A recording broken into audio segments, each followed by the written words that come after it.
This is Realme P4 24,500 টাকার smartphone হিসেবে বেশ কিছু দারুণ জায়গা আছে যে কারণে হয়তো আপনি কিনতে চাইবেন। ফার্স্ট অফ অল 7000 mAh এর ব্যাটারি, 80 ওয়াটের চার্জিং সিস্টেম। এই স্মার্টফোনটার যে ডিসপ্লেটা রয়েছে AMOLED panel, 144Hz high refresh rate এবং এটা ফুল HDR10+ সাপোর্টের একটা ডিসপ্লে যার পিক ব্রাইটনেস 4500 নিটস। আবার ওরা দাবি করছে গেমিংয়ের জন্য এই ফোনটা বেশ ভালো হবে। ডাইমেনসিটি 7400 রয়েছে এখানে। UFS 3.1 হলো গিয়ে স্টোরেজ টাইপ এবং সেটা কিন্তু একেবারে বেস ভ্যারিয়েন্ট থেকেই। অন্যদিকে রিয়ারে দুইটা ক্যামেরা আছে, দুইটাই কাজের। মেইন ক্যামেরা 50, তার পাশাপাশি রয়েছে 8 মেগাপিক্সেলের আলট্রা ওয়াইড শুটার। এই সমস্ত জিনিস দেখে নিশ্চয়ই আপনার লোভ লাগতে পারে যখন কিনা আপনি 24,000++-এ পেয়ে যাচ্ছেন। বেশ গোছানো টাইপের একটা প্যাকেজ মনে হয়। তবে ভাই কমতেরও জায়গা আছে যে কারণে হয়তো আপনি আবার এই ডিভাইসটাই কিনবেন না। চলুন তাহলে শুরু করি কি কারণে আসলে আপনি এটা কিনবেন, কি কারণে আসলে আপনি এটা কিনবেন না। রিয়েলমি P4 বাংলাদেশে নিয়ে এসেছে কিন্তু SMS গ্যাজেটস। তাদের কাছে আপনারা এই ডিভাইসটা কারেন্টলি পেয়ে যাবেন 24,700 টাকার মতো দেখলাম রাইট নাও তাদের সবে প্রাইস রয়েছে। ঢাকার বাইরেও তাদের বেশ কিছু স্টোর রয়েছে। একটা ব্যাপার মাথায় রাখবেন, রিয়েলমি ডিভাইসগুলো রিসেন্টলি আনঅফিশিয়ালভাবে যেগুলো আসে এগুলো কিন্তু কান্ট্রি লকের ইস্যুতেও অনেকটাই পড়তে আমরা দেখেছি। সো আপনারা যখন SMS গ্যাজেটস থেকে নেবেন তারা অবশ্যই আপনাকে আনলক করে দেবে এবং তাদের কাছ থেকে ওই ব্যাপারটা এনশিওর হয়ে দেন আপনারা নিশ্চয়ই পারচেজ করবেন। সো এই ফোনটার রিয়ার প্যানেলটা দেখে কার সাথে মিলে, বর্তমান সময়ে যে আসলো আইফোন 17 সিরিজ 17 প্রো ভার্সনগুলো যে সেগুলোর সাথে মিলে, বাট রিয়েলমি একটু আগেই নিয়ে আসছে একদম সিমিলার টাইপের একটা ডিজাইনে। আপনারা মনে হয় এবছরে আরও অনেক ফোনেই এই সেম লুকে দেখবেন।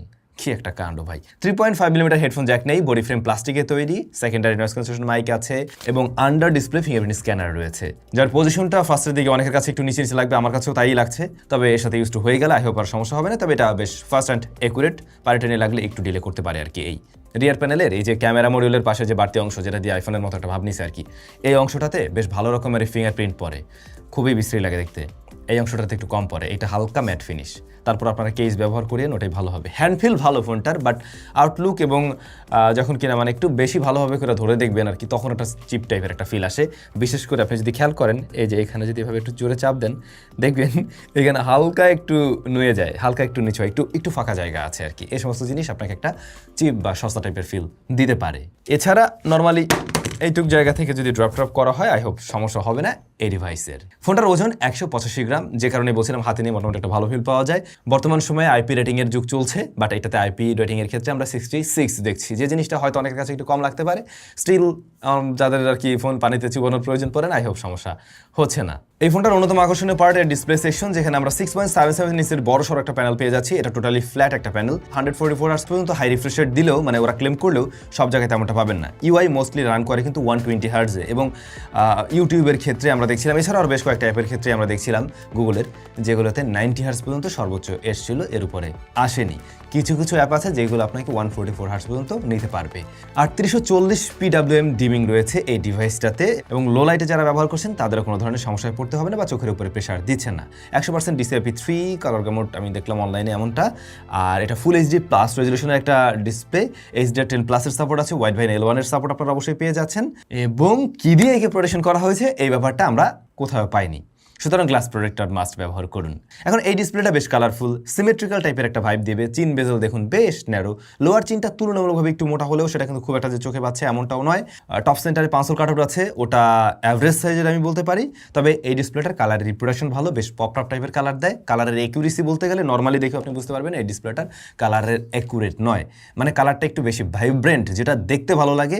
স্মার্টফোনের ডিসপ্লেতে আসলে আমরা ওই ধরনের প্রফেশনাল কোনো কাজ করিও না, যে কারণে কালার নিয়ে ওইভাবে একেবারে একুরেট ডিসপ্লে হতে হয় এমন না। বাট হইলে হয় কি, আপনি একটা ছবি ধরুন এডিট করছেন, ওটা অন্য ফোনের ডিসপ্লেতেও বা অন্য কোনো ডিসপ্লেতেও প্রায় সিমিলার টাইপের রেজাল্ট দেখবেন। এখন এইটার ক্ষেত্রে একটু বেশি পপ আপ মনে হবে, অন্য জায়গায় একটু কম মনে হবে।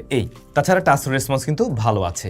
ডিসপ্লেটা 24,000++-এ যা দিচ্ছে সে জায়গাতে আপনার মনে হয় না যে কমপ্লেইন থাকবে, যদিও এখন অনেক official phone 1.5K resolution offer করে। এনিওয়ে, এই স্মার্টফোনটা রান করছে Realme UI 6.0 based on Android 15। Realme claim করছে এখানে ওরা 3 বছরের মেজর আপডেট দিবে, তার তিনটা লেটেস্ট অ্যান্ড্রয়েড আপনি রান করতে পারবেন এই ডিভাইস, আর সেই সাথে 4 বছরের সিকিউরিটি প্যাচ দিচ্ছে। প্রসেসর সেখানে তো দুইটা জিনিস রয়েছে, MediaTek Dimensity 7400 রয়েছে, অন্যদিকে HyperVision AI চিপ রয়েছে ফর গেমিংয়ে একটু বেটার আউটপুট পাবেন। এমনকি এটার গেমিং মোড থেকে আপনি 144 Hz পর্যন্ত অন করতে পারবেন ফ্রেম রেট, যেখানে আপনি অনেক গেমেই দেখবেন 144 পর্যন্ত তো নেই, বাট উনি বুস্ট করে পর্যন্ত নিয়ে যাবে, কি এক কাণ্ড। এদিকে স্টোরেজ টাইপ UFS 3.1। রিয়েলমি P3-র কথা কি আপনাদের খেয়াল আছে? রিয়েলমি P3 কিন্তু বেশ জনপ্রিয় ফোন ছিল, যেখানে কোয়ালকম স্ন্যাপড্রাগন 6 Gen 4 ছিল, রাইট? তো এই এসওসিকে যদি তার সাথে কম্পেয়ার করেন 7400-কে, তাহলে যে খুব একটা বড় রকমের আপগ্রেড লক্ষ্য করবেন ব্যাপারটা কিন্তু ঠিক তেমন নয়। প্রায় সিমিলার জায়গায় দেখবেন এবং একই রকম পজিশনে রাখার মতো। হ্যাঁ, এটাই হয়তো গেমিং এ আর একটু বেটার আউটপুট দেয়, যেহেতু ওই যে গেমিং এর জন্য স্পেশাল কিছু ব্যবস্থা ওরা রেখেছে সেরকম জায়গা থেকে। ডে টু ডে টাস্কের কাজ খুব ভালোভাবে সামলাতে পারছে। আপনি অ্যাপ ওপেন ক্লোজ টাইম খুবই ফাস্টার দেখবেন, স্মুথ একটা রেজাল্ট দেবে এবং কোনো ধরনের ল্যাগ হিকাবের দেখাও আমি পাইনি। তাছাড়া এটাকে ওভার হিটিংয়েও আমি যেতে দেখিনি। মাল্টিটাস্কিং এর রেজাল্ট ভালো। আপনারা যখন কিনা অ্যাট এ টাইম বেশ কয়েকটা অ্যাপ্লিকেশন নিয়ে কাজ করবেন, এটা কিন্তু মাল্টিটাস্কিং এ আসলেই ভালো রেজাল্ট দিচ্ছে। আপনার ব্যাকগ্রাউন্ডে যে কোনো অ্যাপকেই বেশ কিছুক্ষণের জন্য ধরে রাখতে পারছে। গেমিং এর ক্ষেত্রে পাবজি আমরা 90 FPS স্মুথ এক্সট্রিমে প্লে করতে পারছি এবং যদি কিনা 20 মিনিটস গেম প্লের কথা বলি, অ্যাভারেজে এটা 89 এর আশেপাশেই ধরে রাখতে পারছে অ্যাভারেজ ফ্রেম রেট। এরকম দু একটা একটু নিচে নেমেছে, মোস্টলি 90-তেও লক করে। সো সেই জায়গা থেকে খুব একটা খারাপ বলা যায় না, স্মুথ রেজাল্টই পাওয়া যায়। তাছাড়া ওভারহিট হতে দেখিনি এরকম সেটিংসে। অন্যদিকে COD মোবাইল, সেখানে আমরা 90 FPS প্লে করতে পারছিলাম এবং মোস্টলি লকড অবস্থায় ছিল। এটাও প্রায় 20 মিনিটস গেম প্লের ক্ষেত্রে 59++ এরকম FPS এ থাকে আর কি। গেনশন ইম্প্যাক্ট আপনি তো ওই লোয়েস্ট গ্রাফিক্স বা কাস্টম গ্রাফিক্স 60 FPS এ প্লে করতে পারবেন, বাট এখানে ফ্রেম রেট অনেকটাই নিচে ড্রপ করে আর কি। 40-এর কাতারে ছিল ম্যাক্সিমাম টাইম, অ্যাভারেজে আমি 40-এর ঘরে রাখবো। কখনো কখনো 33-তেও এসছে 60 FPS এরটাই, আবার একটু উপরেও গিয়েছে, বাট 40-এর অ্যাভারেজে রাখা যায়। কিন্তু ভাই আপনি যদি এখানে মজা না পান, তাহলে চলে যাবেন বুস্ট ফ্রেম ফিচারে। সেখান থেকে গিয়ে 144 হার্টজ পর্যন্ত অন করে দেবেন। পাবজিতেও আপনি 144 হার্টজ, ওদিকে CODতেও 144 হার্টজ।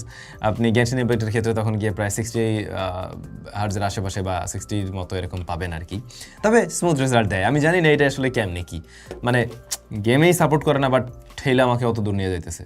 যাই হোক, আপনি মানে তাতে করে মানে ফোনের উপরে ওভার প্রেশার এরকম কিছু লক্ষ্য করবেন না, বরং স্মুথ রেজাল্টই পাওয়া যায়। এখন এটাকে তো ডেডিকেটেড গেমিং ফোন বলা যায় না, বাট এরকম প্রাইস পয়েন্টে বেশ কিছু ডিভাইসই পাওয়া যায়। তাদের সাথে কম্পিটিশনে নিতে গেলে এই সেম প্রসেসরযুক্ত ফোনও পাবেন, তাদের থেকেও এটার গেমিং রেজাল্ট কিছুটা বেটার মনে হয়েছে। যেমন হিট ম্যানেজমেন্ট তুলনামূলকভাবে বেটার ছিল। হ্যাঁ, কিছুটা তো গরম হয়, তবে অতিরিক্ত গরম হয়ে অতিরঞ্জিত করে ফেলে না, পারফরমেন্স ড্রপ করে না, ওরকম ব্যাপার পাই নেই।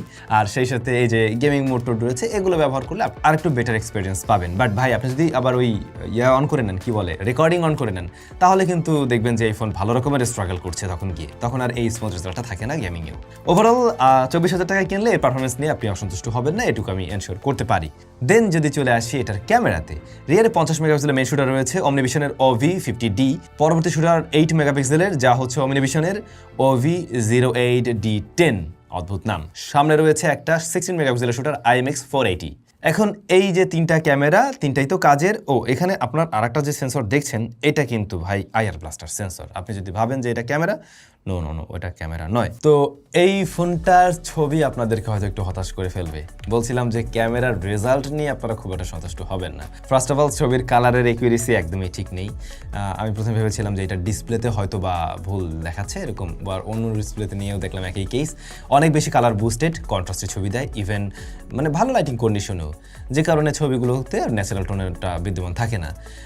একটু ওয়ার্মের দিকেও টোন নেয়, দেখবেন যে স্কিন টোনটা একটু ওয়ার্মের দিকে নিয়ে প্রেজেন্ট করছে। ডিটেলের পরিমাণ খুব আহামরি না, মিডল এরিয়াতে মোটামুটি ডিটেল দেখলেও সাইড এরিয়াতে না, সেই সাথে এক্সপোজার কন্ট্রোলিংয়েও প্যারা খাচ্ছে।